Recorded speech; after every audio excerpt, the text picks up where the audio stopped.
আমার দীঘা ব্লগের এটা ডে 2। দ্বিতীয় দিন সন্ধেবেলায় আমরা চলে গেছিলাম জগন্নাথ দেবের মন্দিরে। আজকে ভাবলাম তোমাদের সঙ্গে সেই দিনের অভিজ্ঞতা শেয়ার করি। তো চলো আমার সঙ্গে তোমরাও একটু ঘুরে নাও। সবাই জানো যে দীঘাতে একটা নতুন জগন্নাথ দেবের মন্দির হয়েছে, প্রায় সবাই সেখানে এসেছে, আমরা যাইনি।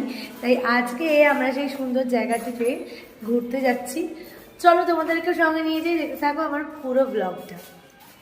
দীঘার জগন্নাথদেব মন্দিরটা 8:30 9টার দিকে বন্ধ হয়ে যায়।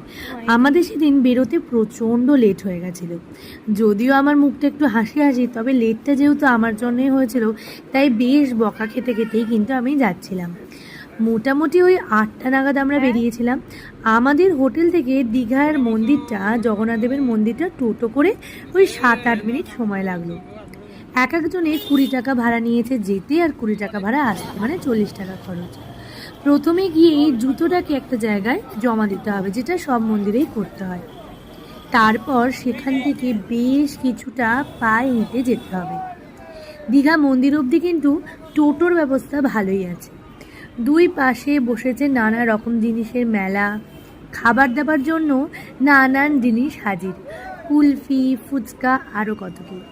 তবে রাতের অন্ধকারে মন্দিরটা সোনালি হয়ে জ্বলছিল, এত ভাল লাগছিল তোমাদের কি বলবো। দীঘার মন্দিরে ঢোকার সময় বেশ কিছুটা লাইন ছিল। এই অসময়ে গিয়েও দেখলাম ভালোই ভিড় আছে। আর সত্যি কথা বলতে কি, মন্দিরে ঢোকা মাত্রই মনটা ভালো হয়ে গেল। দীঘার মন্দিরের আমি দেখলাম মোট 6টা গেট, তবে 2 নম্বর গেট দিয়েই আমরা সবাই প্রবেশ করছিলাম। আর সেই গেটেই চলছিল চেকিং। ভালো করে সেখানে চেকিং হয়। চেকিং করার পরে ফাইনালি আমরা ভেতরে ঢুকতে পারলাম। আর এবার আপনাদের সঙ্গে ভেতরের পরিবেশটা শেয়ার করব। দর্শনার্থীদের ভিড়, তবুও মন্দিরের পরিবেশ কিন্তু ভীষণ সুন্দর। চারিদিক পরিষ্কার পরিচ্ছন্ন, পা ধুয়ে মন্দিরে ঢোকার ব্যবস্থা আছে। আমরা সবাই একে একে হাত পা ধুয়ে তারপর মন্দিরে প্রবেশ করলাম। ঢুকতেই সুন্দর একটা নাট মন্দিরের মতো অংশ, এটাও খুব সুন্দর কারুকার্য দিয়ে তৈরি।